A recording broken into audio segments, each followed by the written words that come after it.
के साथ कुछ इंपॉर्टेंट क्वेश्चन जो है वो डिस्कस करने जा रही हूँ एग्जामिनेशन पॉइंट ऑफ व्यू के हिसाब से। जो पहला क्वेश्चन है हमारे पास, पहला क्वेश्चन है कि कौन सी जो साइट होती है इम्प्लांटेशन होता है जिसमें फर्टिलाइज्ड ओवम। ठीक है, तो इम्प्लांटेशन जो होती है हमारे पास फर्टिलाइज्ड ओवम की, तो इसमें हमारे पास ऑप्शन 4 दी हुई है कि एज पे होता है वो यूट्रस के, या आउटर सरफेस पे है, या यूट्रस के लोअर सरफेस में। तो आज मैं आपके साथ जो है वो करेक्ट ऑप्शन को ही डिस्कस करूंगी। तो जब हम इसमें से सबसे पहले हमने एलिमिनेशन मेथड का यूज करना है, क्योंकि ना वो एज पे होता है, ना वो आउटर पोर्शन पे होता है, ना ही वो लोअर पोर्शन पे है। वो होता कहाँ है? वो होता है हमारे पास upper section of posterior uterine wall. कहाँ पे होता है? अपर सेक्शन में, लिख सकते हो आप, मैंने सिर्फ बोलना ही है, upper section of the posterior uterine wall. तो ये हमारे पास आज का क्वेश्चन था कि जो साइट जो इम्प्लांट होता है हमारे पास फर्टिलाइज्ड एग, वो कहाँ होता है? वो होता है हमारे पास अपर पोर्शन में पोस्टीरियर यूट्राइन वॉल के। और होता क्यों है वहां पे? क्योंकि वहां पे ब्लड सप्लाई एक्सेस में होती है और हमारे प्लेसेंटा की डेवलपमेंट के लिए हमें ब्लड सप्लाई चाहिए होती है। तो फर्स्ट क्वेश्चन हमारे पास आज का क्वेश्चन यही था कि इम्प्लांटेशन कहाँ होती है। और एक क्वेश्चन जो है वो एम्स में भी आया हुआ है, DSSB में भी आया हुआ है और एनक्लेक्स में भी आया हुआ है, तो आपने इसको माइंड में रखना है। सेकेंड क्वेश्चन मैं आपके साथ डिस्कस करने जा रही हूँ कि एक मदर है, वो देखती थी दिन में मतलब मंथली उसकी सिगरेट की इनटेक थी, वो 20 या 30 सिगरेट लेती थी।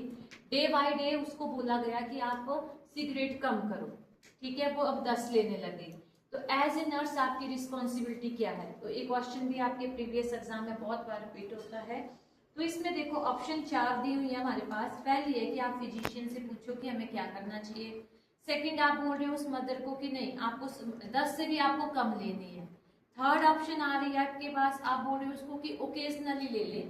फोर्थ ऑप्शन है हमारे पास कि कुछ फैक्टर्स होते हैं, अगर स्मोकिंग और अल्कोहल लेते हैं हम तो बेबी की डेवलपमेंट पे इफेक्ट पड़ता है। अब जब भी हम किसी भी क्वेश्चन के ऑप्शन की तरफ ध्यान देते हैं तो हम एक मेथड का यूज करते हैं, एलिमिनेशन मेथड। तो इसमें हम ऐसा भी नहीं बोल सकते अगर हमसे पूछा कि आप फिजिशियन के पास जाओ, तो ऑप्शन क्या होगी? अभी एलिमिनेट होगी। दूसरी ऑप्शन थी कि मैम ऐसा भी नहीं बोल सकती कि आप 10 से कम 5 पी लो, क्योंकि मुझे पता है कि सिगरेट स्मोकिंग जो है वो बहुत हार्मफुल है बेबी के लिए। इससे क्या हो जाएगा, बेबी की क्या हो जाएगी, फिटल की डेवलपमेंट अच्छे से नहीं हो पाएगी और उसमें टेट्रोलॉजी इफेक्ट आ जाएंगे। तो ये ऑप्शन भी हमारे पास गलत हो गई, हम उसको कम करने के लिए भी नहीं बोलेंगे। सेकंड ऑप्शन, थर्ड ऑप्शन आ गई कि मैं उसको बोल रही हूँ कि ओकेजनली आप जी कभी कभी पी लो, कोई बात नहीं, आप प्रेग्नेंट हो कभी कभी, ऐसा भी मैं नहीं बोल सकती, क्योंकि उससे भी क्या होगी, बच्चे की फिटल डेवलपमेंट के में क्या पड़ेगा, फर्क पड़ेगा। तो एग्जैक्ट ऑप्शन में फोर्थ में बोलूंगी कि आपको स्मोकिंग और अल्कोहल को बंद करना पड़ेगा। इसकी वजह से जो आपके बच्चे की डेवलपमेंट नहीं होगी और आपके बच्चे में टेट्रोलॉजिक इफेक्ट क्रिएट हो जाएंगे, क्योंकि स्मोकिंग और alcohol totally cessation in the pregnancy, इसको बंद करना पड़ता है। तो इसकी ऑप्शन हमारे पास क्या आ गई? ऑप्शन डी जो है हमारे पास इसकी करेक्ट ऑप्शन है। थर्ड क्वेश्चन हमारे पास आया हुआ है, ये जो है आपके एम्स में बहुत बार पूछा हुआ है और एचपी में भी, एचपी के जो स्टाफ नर्स का एग्जाम था उसमें भी पूछा गया हुआ है और जेपीएमआर में भी पूछा गया हुआ है। तो आप इसको ध्यान से पढ़ो कि एक प्रेग्नेंट वुमेन है, ठीक है, और वो आती है हमारे पास कि मेरे को 8 वीक पे आई कि आप अल्ट्रासाउंड जब करने के लिए आई, तो वो आपसे पूछ रही है कि मुझे पता करना है कि बेबी का सेक्स क्या है, ठीक है, सेक्स डिटर्मिनेशन 8 वीक में। तो देखो अब हम इंडिया में हो तब तो हम बोल सकते हैं कि अलाउ नहीं है, फलाना है, लेकिन हम इसका एग्जैक्ट ये सही जवाब इसका नहीं है। इसका सही जवाब देने के लिए पहले हमें ऑप्शन देखनी पड़ेगी। जैसे कि पहली ऑप्शन है यस, कि हाँ मैं आपको बता सकती हूँ। सेकंड ऑप्शन है कि नो, मैं अभी आपको नहीं बता सकती।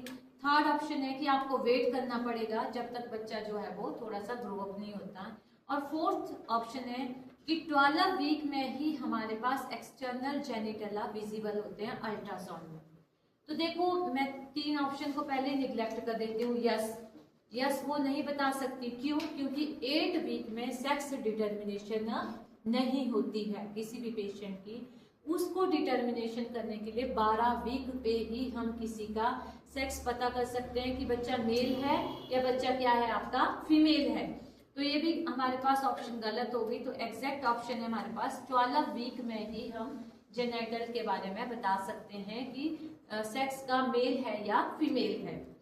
अब अगली क्वेश्चन आ गया हमारे पास कि कौन सी हार्मोन होती है वो प्रोड्यूस्ड बाय द प्लेसेंटा। अब बच्चे इसमें बहुत बार कंफ्यूज होते हैं। एक बेसिक क्वेश्चन है, प्लेसेंटा जो है, देखो पहले हम ऑप्शन की तरफ चलते हैं। एक ऑप्शन है एस्ट्रोजन, दूसरी ऑप्शन है एलएच लियोटेंसिनोजन हार्मोन, थर्ड है आपकी एफएसएच, फोर्थ है आपकी एल्डोस्टेरोन। तो इसमें जो करेक्ट ऑप्शन है आपका, देखो आप पहले इसमें एलिमिनेशन का यूज करते हैं। एस्ट्रोजन तो हमारा प्लेसेंटा एस्ट्रोजन और प्रोजेस्टेरोन प्रोड्यूस करता है, तो उसको हॉल्ट कर दो। लियोटेंसिनोजन हार्मोन और एफएसएच कौन प्रोड्यूस करता है हमारे पास, हमारा पिट्यूटरी ग्लैंड करता है। तो ये ऑप्शन दोनों ही गलत हो गई। फोर्थ है एल्डोस्टेरोन भी नहीं आएगा, तो इसका एग्जैक्ट आंसर क्या होगा, एस्ट्रोजन। यानी जो आपका जो प्लेसेंटा होता है जो कौन सी हार्मोन प्रोड्यूस करता है, एस्ट्रोजन और प्रोजेस्टेरोन। ठीक है, तो आपने इसमें कंफ्यूज नहीं होना है कि प्लेसेंटा एलएच प्रोड्यूस कर रहा है या एफएसएच प्रोड्यूस कर रहा है। ये सारा जो है हमारा पिट्यूटरी ग्लैंड जो है वो प्रोड्यूस कर रहा है। अब इसने बोला जो एम्नियोटिक फ्लूइड होता है उसका फंक्शन क्या है। उसका फंक्शन होता है एक तो बच्चे की मूवमेंट को मेंटेन रखता है, ठीक है, एक बच्चे की ग्रोथ को अलाउ करता है और एक टेम्परेचर को। लेकिन इसमें आपने याद रखना है कि बच्चा एम्नियोटिक फ्लूइड बच्चे की नरिशमेंट में कोई रोल इसका नहीं है, क्योंकि इस ऑप्शन को हम बहुत बार गलत करते हैं कि नरिशमेंट में प्लेसेंटा का रोल है, एम्नियोटिक फ्लूइड का रोल आपका नहीं है। समझ आई बात। अब लास्ट क्वेश्चन जो मैं आपके पास आज डिस्कस करने जा रही हूँ, maternal hormone reduced uterine contraction to prevent a spontaneous abortion. इसका मतलब है कि मदर में ऐसी कौन सी हार्मोन प्रोड्यूस होती है जो अबॉर्शन को भी रोकती है और यूट्रस को कॉन्ट्रैक्ट होने नहीं देती। दैट मीन्स जो हमारी प्रेगनेंसी को मेंटेन करती है। मान लो अगर हमारे पास वो हार्मोन नहीं हुई, 6 मंथ में ही हमारे बर्थ कॉन्ट्रैक्शन होने लग गई, तो बेबी अबॉर्ट नहीं हो जाएगा। तो उन कॉन्ट्रैक्शन को और अबॉर्शन को प्रिवेंट करती है कौन सी हार्मोन है, उसका क्या नाम है, प्रोजेस्टेरोन। सो ये जो थे हमारे पास क्वेश्चन ऑफ द डेज थे जो आपने साथ क्वेश्चन मैंने आपके साथ डिस्कस किए। अब इसका मैं सिर्फ एक वर्ड में बता देती हूँ कि सबसे पहले कि यूट्रस में जो फर्टिलाइज्ड ओवम होता है उसकी इन्फ्लामेशन अपर पार्ट में होती है और पोस्टीरियर में होती है। सेकंड में जो होती है, हमें स्मोकिंग और अल्कोहल के लिए बिल्कुल ही रोक देते हैं, नहीं करनी है बिल्कुल। और जो 12 वीक होता है उसमें हमें बच्चे का सेक्स का पता लगता है। और एस्ट्रोजन जो है हमारा प्लेसेंटा एस्ट्रोजन और प्रोजेस्टेरोन प्रोड्यूस करता है। और लास्ट हमने बोला कि जो प्रेगनेंसी को मेंटेन करती है hormone, that is progesterone. Thank you.